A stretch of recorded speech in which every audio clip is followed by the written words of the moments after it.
خواص یونجه نوشتن تقویت کننده اعصاب. آدم حالا میفهمه که این زبون بسته اولاغ چرا اینقدر بیخیال و خونسرده. ناکس، همه که فهمیدن که تو منظورت نظام الهی ماست. مقام عظما رو داری میگی که شب شعرش هم توی هیروبیری قطع نشده. آقای دکتر دست بردارین، این قیاس درست نیست. من خودم تو دوران نوجوانی اولاغ داشتم، همونقدر که شما 18 چرخ با بار میلگر سوار شدین من اولاغ سواری کردم. یادش بخیر یه سوزن جوالدو داشتم، اول که سوار میشدم یه کوچولو اشاره میکردم اولاغ تیکاف میکرد و چهارنر میرفت. هر وقت میخواست سرعتشو کم کنه دیگه جوالدوز نمیزدم، فقط جوالدوز رو نشونش میدادم. میفهمید چشماشو درشت میکرد، گوششو سیخ میکرد، ده برو. ناکس، اینجوری که بدتر شد که همه فهمیدن که به زبون نیمه استراتژیکی که اون زبون بسته هم بفهمه تو داری میگی که مقام عظما شعورش برازه اولاغ هم نیست. ناکس که با یه جوالدوز پیام تهدید میگیره. آی دکتر شما هم شدین صدا و سیمای نظام الهیمون. هر وقت تماشا کنید تا ثابت نکنن وضع همه دنیا البته خرابتره ولکن نیستن. آخه این چه حرفی هست؟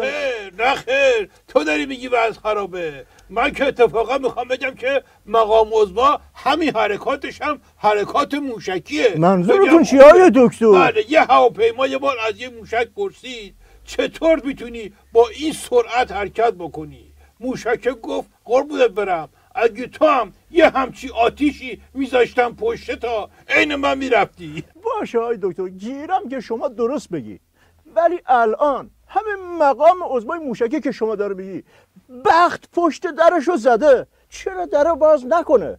منظورم ملاقات احتمالی سر استکبار جهانی با مقام عظماست. آخه بدبخت 4 میخه بنبسته، ملاقات بکنه این وریا ولش نمیکنن، نکنه اون وریا. ملاقات بکنه یعنی شرط و شروط و جام زهر، نکنه یعنی تحریما و بدبختی های بیشتر. این 4 تا آتیش موشکی تا بدونی چرا داره میره چه. یعنی دکتر ممکنه وضع از اینی هم که هست بدتر بشه؟ از چی؟ کجاشو دیدی؟ سربسته میگم خودت فهم استراتژیکی داشت باش تا تهش برو. مرحوم بابوی همیشه میفهمودن بزن بهادر. عرض میکردم بله میفهمودن که افسره داشت به یه سری سربازا چیز یاد میداد، کلاس گذاشته بود. اون سربازا رو که متلک مینداخت گرفت با کتک از کلاس انداخت بیرون. بعد پشیمون شد، گفت چرا اذیتم میکنین که مجبور بشم بزنمتون؟ شما مثل بچهای خودم میمونین، حالا برید اون دوستتون رو که زدم صدا کنین برگرده. سربازا اومد تو، افسر گفت آخه چرا اذیت میکنین؟ چرا کاری میکنی که من مجبور بشم بزنمت؟ ها چرا این کاری میکنی؟ خلاصه هیچی عصبانی شد، دوباره شروع کرد سربازا رو زدن، طوری که سری دوم از سری اول بیشتر کتک خورد. آیا دکتر میرم سراغ یه صحنه خطرناک.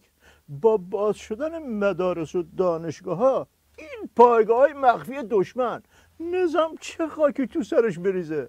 البته جواب و حسین اشتری تو نامش داده. اوه حسین اشتری فرمانده مشنگ نیروی انتظامی، این نامه بلده بنویسه؟ نه چندان، به هر حال نوشته تهدید قیام و نقش جوانا یک جنگ روانیه که توسط دشمن دامن زده میشه. واقعی نیست. این مشنگ کلی کار بکنه تازه میشه حسین سلامی که خود اون 10 کلاس درس بخونه میشه همونی که تو بهش جوالدوز نشون میدادی. مرحوم بابوی همیشه میفهمودن بزن بهادر.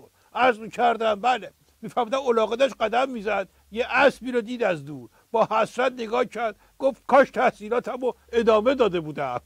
آقای دکتر بحث جنگ روانی و بازگشایی دانشگاه و مدارس چی میشه این وسط؟ سب کن اونم دارم بهش میرسم.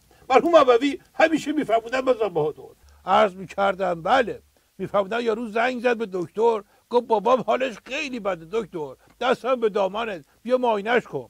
دکتر گفت من پرونده بابا تو خوندم چیزیش نیست، خیالاتی شده، فکر میکنه حالش بده، جایی نگرانی نیست. یه هفته بعد دکتر پسره رو دید، گفت بابات حالش چطوره؟ گفت والا از دیروز تا حالا خیالاتی شده، فکر میکنه مرده. روشن شد یا چی بزنم که تو هم یه جنگ روانی با خودت بکنی. آیا دکتر این بحث FATF که بیشتر از خود FATF به نظام لطمه زده، این فوش و بد و بیراهی که تو مجلس به هم میدن که اقتدار واسه نظام باقی نمیذاره. اونور حاجی روحانی تو نیویورک فعالیت دیپلماتیک زیاده، همش تو سر من خراب میشه. هر جمعی که دور هم جمع میشن یه چند تا فوش آبدار به نظام الهی ما میدن. طوری شده که هر سنگی که پرت کنن میخوره تو سر نظام. آره بدتر، اگه 2 تا سنگ از آسمون بیاد پایین، اولیش میخوره تو سر مقام عظما وسط عمامش، دومیش هم تو نوبت وای میسه که محکمتر بخوره تو سر عظما. فرانسه که سفیر نفرستاده میگه اول بگو اون چه غلطی بود میخواستیم بکنین. کویت میگه اول باید دخالت و فضولی تو منطقه بذاری کنار تا سفیر بفرستی. همه یه لگدی میزنن. آره. این طرف هم از اون بدتر تو مجلس خودمونه، فوش میکشن به دولت.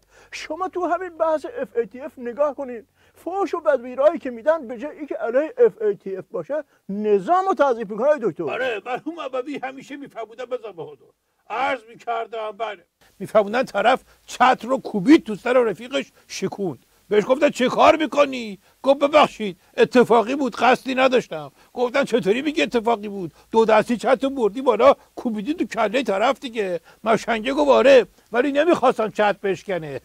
آی دکتر اینطوری که به هم میپریم بسیجی مسیجی ها میفهمن چه خبره، میریزن ها.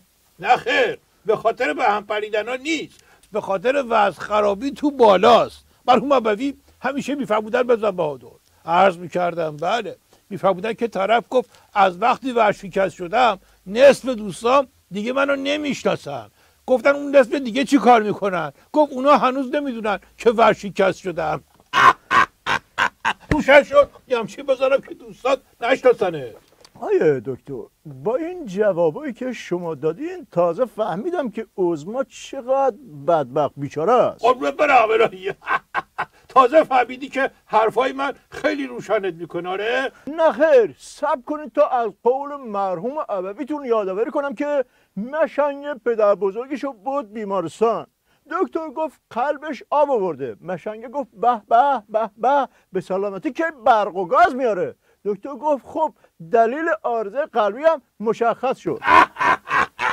روشن شد یا برفرستمت پیش دکتر قلب؟ نه خیر، خیلی هم روشنم. میخوام بگم دلیل بدبختی عظما مشخص شد. شما براش راه حل نیستین، بخشی از مشکلی. حرف دهنتو بفهم، من بخشی از مشکل عظما. نه خیر نه خیر، بخشی از مشکل نیستین، همه مشکلین. های دکتر این چه بلایی است که تو سر مقام عظما میاری؟ بدبخت